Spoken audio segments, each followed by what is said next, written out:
अस्सलाम वालेकुम रहमतुल्लाहि व बरकातुहू। उम्मीद है कि मेरी प्यारी बहनें बखैर व आफ़ियत से होंगी। अल्लाह सुब्हानहू व तआला तमाम को अपने हिफ्ज़ व अमान में रखें, खैर व आफ़ियत से रखें, आमीन या रब्बुल आलमीन। आज की हमारी हदीस का टॉपिक है छोटा अमल बे इंतहा अजर।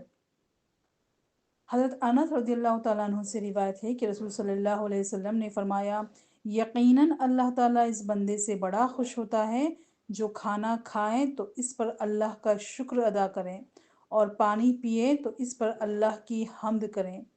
ये मुस्लिम की हदीस है। यानी खाना पीना जिसमें इंसान के काम व दहन की लज्जत का सामान है, इस पर इंसान अल्लाह का शुक्र अदा करें तो इसमें भी अज्र व सवाब मिलता है। हज़रत अबू मूसा रज़ियल्लाहु तआला अन्हु से रिवायत है कि आप सल्लल्लाहु अलैहि वसल्लम ने फरमाया, हर मुसलमान के लिए सदका करना ज़रूरी है। अबू मूसा रज़ियल्लाहु तआला अन्हु ने पूछा, अगर वो सदका करने के लिए कुछ ना पाए? आपने फरमाया, अपने हाथों से काम मेहनत मजदूरी करें और उजरत हासिल करके अपने नफ्स को भी नफ़ा पहुँचाएँ और सदका भी करें। उन्होंने पूछा, अगर इसे इसकी भी ताकत ना हो? आपने फरमाया, वो किसी मुसीबत ज़दा हाजतमंद की मदद कर दें। इन्होंने कहा, अगर वो इसकी भी ताकत ना रखें? आप सल्लल्लाहु अलैहि वसल्लम ने फरमाया, वो नेकी या भलाई का हुक्म करे। इन्होंने पूछा, अगर वो ये भी ना करें? तो आपने फरमाया, वो दूसरों को नुकसान पहुंचाने से बाज रखें, यकीनन ये भी सदका है। ये बुखारी व मुस्लिम की हदीस है। यानी कि अपनी ज़ात से दूसरों को तकलीफ़ ना पहुंचाना भी सदक़े में शुमार होता है। अल्हम्दुलिल्लाह। एक और हदीस में आता है कि जो मुसलमान भी कोई दरख्त लगाता है तो इससे जितना हिस्सा खा लिया जाता है वो इसके लिए सदका है। जो उससे चुरा लिया जाए वो भी सदका है। जो कोई इसे नुकसान पहुंचाए वो इसके लिए सदका है। इसे मुस्लिम ने रिवायत किया है। एक और हदीस में है कि मुसलमान जो दरख्त लगाता है तो इससे कोई इंसान, कोई जानवर, कोई परिंदा जो खाता है वो क़यामत वाले दिन तक इसके लिए सदका होगा। सुभान अल्लाह। ये मुस्लिम की हदीस है। इसी तरह एक और हदीस में है, जब बंदा बीमार होता है या सफ़र इख्तियार करता है तो इसके लिए इसके मसल अमल लिख दिए जाते हैं और जो अक़ामत और सेहत की हालत में वो किया करता था। ये बुखारी की हदीस है। यानी इससे मुराद ये है कि जो इंसान इस्तेहबाब और नफिल के तौर पर एक मोमिन अमल करता है अ, तो उसका अजर भी उस हालत में, यानी कि बीमारी की हालत में या सफ़र की हालत में भी उसे मिलता रहेगा जो वो सेहतमंदी की हालत में किया करता था। एक और हदीस में आता है कि आप सल्लल्लाहु अलैहि वसल्लम ने फरमाया, जो 2 ठंडी नमाज़ें पढ़ता है वो जन्नत में जाएगा। ये बुखारी व मुस्लिम की हदीस है।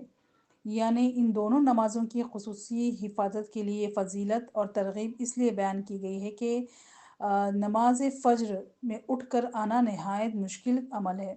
इसी तरह असर का वक़्त दिन भर के कामों को निपटाने के लिए नहायत ही मशगूलियत का वक़्त है जिसमें नमाज के फ़ौत होने का बड़ा इम्कान है।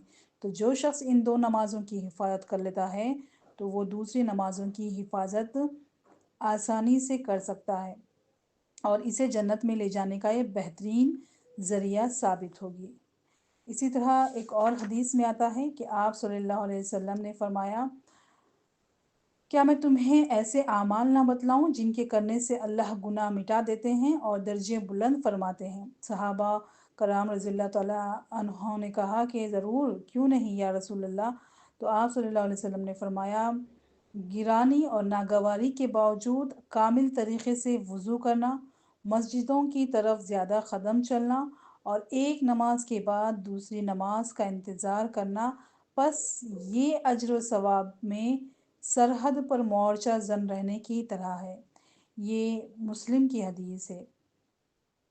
इसी तरह एक और हदीस में भी आता है कि जिस शख्स ने अच्छे तरीके से वज़ू किया, फिर जुम्मा पढ़ने आया और नहायत तवज्जो और ख़ामोशी से खुतबा सुना तो इसके गुज़िश्ता और इस जुम्मा के दौरान के सग़ीरा गुनाह माफ़ कर दिए जाते हैं, बल्कि मज़ीद 3 दिन के और जिस शख्स ने कंकरियों को छुआ यानी दौरान खुतबा खेलता रहा तो इसने बेकार हरकत की और इसका सवाब ज़ाय हो गया। ये मुस्लिम की हदीस है।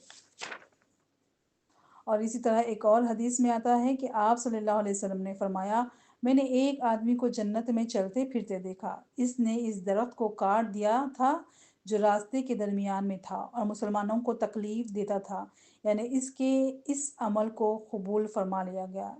یہ مسلم کی حدیث ہے۔ الحمدللہ ان احادیث سے پتہ چلتا ہے کہ لوگوں کو تکلیف اور نقصان سے بچانا اللہ تعالیٰ کو بہت پسند ہے، حتیٰ کہ راستوں سے تکلیف دہ چیزوں کو ہٹا دینا بھی اللہ کو بڑا محبوب ہے، اور ہمیں ہر اس چھوٹے عمل کو حقیر نہیں جاننا چاہیے۔ جو نیکی کا عمل ہے اسے حقیر بالکل نہیں جاننا چاہیے، کیونکہ کیا پتہ ہمارے اس چھوٹے سے عمل کے وجہ سے اللہ سبحانہ و تعالیٰ ہم پر جنت واجب کر دیں۔ اللہ سے دعا ہے کہ اللہ تعالیٰ ہمیں ایسے عمل کروائیں جو جنت کے قریب لے جانے والے ہوں، اور ایسے عمل سے بچائیں جو دوزخ کی طرف لے جاتے ہوں۔ جزاکم اللہ خیر۔ السلام علیکم ورحمۃ اللہ وبرکاتہ۔